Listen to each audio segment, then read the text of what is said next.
Bonjour Philippe et bonjour Laurent Jacques. Alors je viens vous voir parce que je ne viens pas voir que vous. Il y a aussi cette œuvre magnifique qui m'a empêché de dormir jusqu'à 1 heure du matin et je veux continuer. Bien fait. Alors Gentil. déjà, je voudrais savoir qu'est-ce qui vous a amené à aller sur l'écriture de ce livre. Vous pouvez m'en parler un peu? Tiens, c'est rigolo, je le mets juste sous la tête de Laurent Jacques Ah sans ben, faire eh exprès. ben tiens, c'est bon, Jacques qui va commencer. Voilà, comme ça va être réglé. Ben, ça s'est imposé.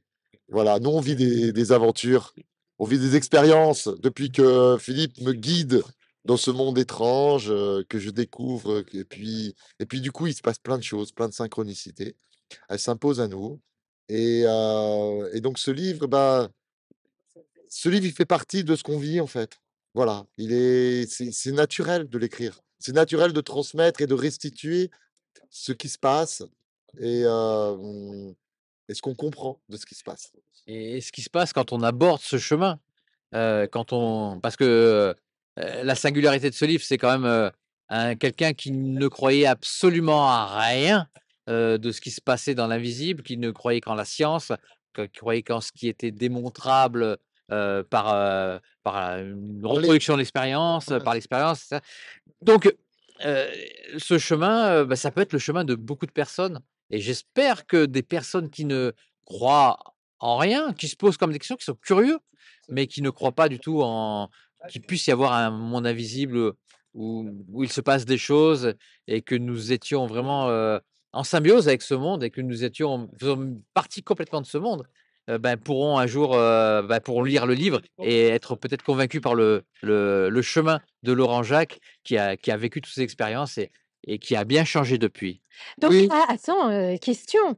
Hem, donc là, en fait, Philippe, par ton intermédiaire, finalement, eh bien, tu es aussi un éveilleur. Alors ce mot éveilleur, je j'aime pas trop, ça veut dire que les autres ils sont endormis. Je sais Hem, pas, mais de la musique? voilà, ouais, c'est non, oui, alors éveilleur, je veux dire que moi je transmets simplement soit mon expérience que j'ai eue aussi à travers les différentes interviews, ce que j'ai appris, les expériences personnelles qui me sont arrivées et mais voilà, j'ai pas la prétention de dire: «Ouais, je vais être votre réveilleur». Je suis pas gourou du tout, c'est pas ça, c'est pas ça m'intéresse pas, absolument pas. Moi, je suis là un petit peu, qui même me suivent, hein, qui me voilà, qui s'intéressent à mes histoires, à qui ça peut faire du bien surtout, et voilà, ça existe, ça existe. J'en suis convaincu. Après, on ne vous demande pas d'y croire, c'est vraiment le leitmotiv de ma chaîne, évidemment, c'est le titre de ma chaîne. Il y a Heu, toujours beaucoup d'authenticité, en tout cas, et c'est une démarche et un parcours personnel. Peut-être que toi, tu sèmes une graine, mais le parcours, ensuite, il est personnel. Tu peux nous en dire quelque chose? le parcours est toujours personnel. Il n'y a pas un chemin d'éveil. Mmh. Et j'en discutais avec des moines bouddhistes il n'y a pas si longtemps que ça, il y a quelques mois en arrière. Ils me disaient, il n'y a pas un chemin. Bouddha n'a jamais raconté qu'il priait, n'a jamais raconté qu'il récitait des mantras, n'a jamais dit il faut s'asseoir comme si, avec le pied là, la main là. Il nous a, par son enseignement, il nous a montré que il s'est isolé dans la forêt pour découvrir l'éveil. Et à travers cette métaphore ou cette réalité, comme peu importe, il nous enseigne que c'est un chemin solitaire et c'est un chemin personnel. Voilà ce que m'ont dit les moines et j'ai trouvé ça magnifique, c'est pour ça que j'en parle. Mmh. Parce qu'effectivement, je crois qu'il y a autant de chemins qu'il y a de personnes. De toute façon, c'est à l'intérieur de nous. C'est d'abord un travail sur chacun de nous avant d'appréhender l'extérieur. De toute façon, c'est un travail personnel.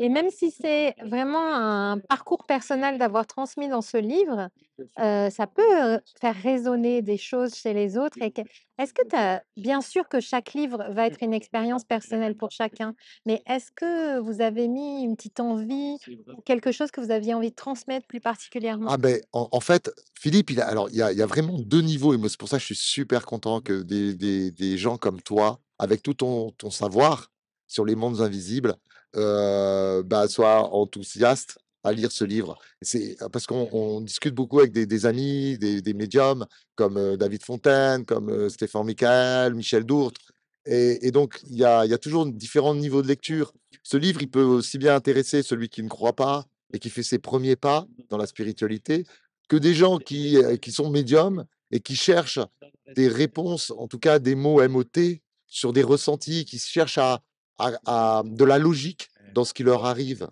Tu Mmh. vois? Donc je pense qu'il y a c'est ça, en tout cas, nous on, l'intention, c'est juste de restituer le Ça me plus fait des frissons fidèlement. ce que tu dis, ça Mais me c'est tellement juste.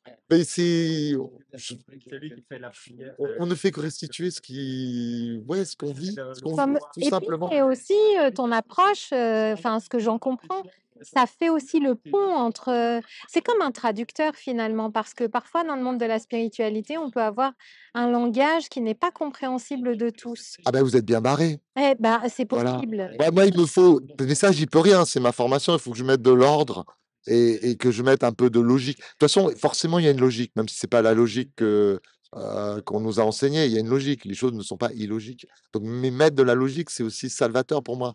C'est juste pour ordonner la pensée et avancer et comprendre. Rapproche ton micro, j'ai peur qu'on entende. Ouais, excuse-moi, mais j'ai pas l'habitude, moi. Lui, il a l'habitude de l'interview, moi. Tu viens de Ouais. me donner. Donc je disais, oui, les choses sont forcément en cohérence. Il y a une logique et comprendre cette logique, c'est aussi bah, appréhender ce monde et le comprendre et le familiariser, se le réapproprier. Voilà. Oui, bah, alors, je suis complètement d'accord avec Laurent Jacques. Et puis, faut savoir que même nous, en écrivant le livre, eh ben, nous aussi, on avance, en fait. C'est ça qui est parce qu'on se pose des questions et et lui, avec son approche scientifique, il leur donne tout, il cadre, il sort du cadre pour pouvoir, avoir une réponse qui, bah, qui puisse coller à quelque chose de la science.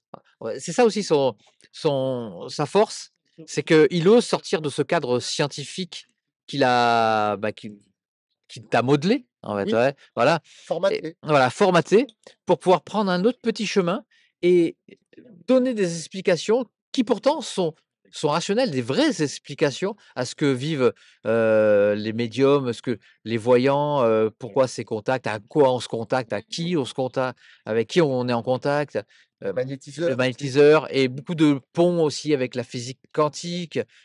On arrive à trouver une espèce de logique et c'est ce dont, Laurent Jacques voulait exprimer. Il y a une logique et peut-être que Laurent Jacques, alors il affirme rien, on n'affirme rien, Mmh. on n'affirme pas: c'est comme ça». Mais on émet des hypothèses, qui peuvent, ou non vous parler et bah, en tout cas, nous, elles nous ont parlé évidemment, ça parce que c'est notre enquête qu'il a définie comme ce qu'il y a dans le livre. Voilà. J'aime bien le mot enquête parce que vraiment dans enquête et je voulais pas le dire 2 secondes avant, mais je viens d'entendre en plus loin quête. Ah! Oui. Pas Ah! mal. Non mais attends, Le langage des oiseaux. ouais, ouais. Donc il y a la quête, mais il y a aussi la recherche. Donc là, on est dans le mélange de la science et d'autres choses. Pour moi, est-ce que la science devrait forcément s'opposer à la spiritualité? Non, et on ne peut pas non plus l'ignorer, la science. Bien C'est-à-dire sûr. qu'en fait, la science, sa mission, c'est de nous expliquer le monde. Le monde dans le et donc nous, notre place dans ce monde. C'est sa mission. Elle, malheureusement, elle opère dans des cadres qu'elle se fixe pour justement avoir de la rigueur et ces cadres restreignent, souvent les avancées et aujourd'hui, beaucoup de choses comme le magnétisme, comme, les contacts défunts, la médiumnité ne sont ne sont pas pris en compte par la science parce que ça sort des cadres. Et le but du jeu, c'est justement d'élargir les cadres et de réintroduire ces données qui sont vraies, qui sont vérifiables. On est là pour en témoigner et qui ont toute leur place. Et donc, en élargissant les cadres, on élargit aussi les hypothèses et les réponses et la compréhension de l'univers. Merci beaucoup, on Merci. va donner un petit mot pour conclure quand même. Déjà, achetez le livre, lisez-le. Oui, oui, oui. Non, mais vraiment, On va y parce préciser. que c'est une aventure personnelle et aller à la découverte de vous à travers ce livre, parce que ça me semble être un pont, même si j'ai pas fini de le lire, un pont entre la science, l'invisible et sans opposition. C'est juste des découvertes supplémentaires. Ça me fait des frissons de fou et j'ai pas lu le livre. Donc, j'espère que je vais en avoir encore d'autres en le lisant. Encore une nuit J'ai lu la moitié des fois. encore une nuit blanche et c'est bon. C'est clair.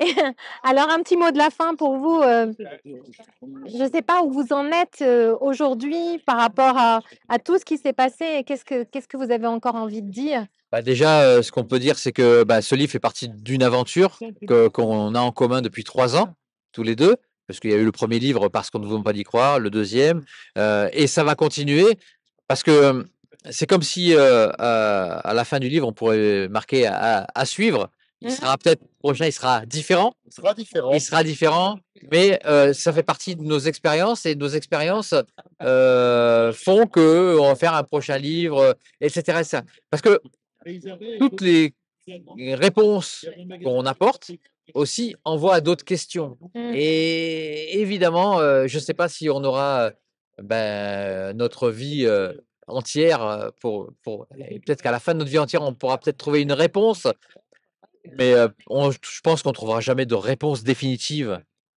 Qu'est-ce que tu en penses, toi? Je sais pas, en tout cas, une chose est sûre, à partir du moment où on a endossé ce rôle, l'univers un petit peu s'amuse avec nous. C'est-à-dire, ils ont dit, OK, Ouais. vous avez accepté le rôle, eh ben, on va vous emmener plus loin. Et en fait, comme j'aime le dire, lorsqu'on accepte de cheminer, sincèrement, comme on le fait, bah, le chemin, il vient à nous et il nous emmène plus loin. Donc, en fait, les choses, elles se font naturellement. On est Voilà. dans une aventure. On est dans une aventure. Et moi, ce que j'apprécie grandement chez vous, c'est votre authenticité, votre simplicité, votre passion, votre envie de partager. Et puis après, je finirai pas la liste, donc on va s'arrêter là. Merci. Mais j'en aurai encore à dire. Donc merci beaucoup d'avoir Merci. répondu à cette impromptue interview. Merci Sorine. Merci Sorine. Merci à toi.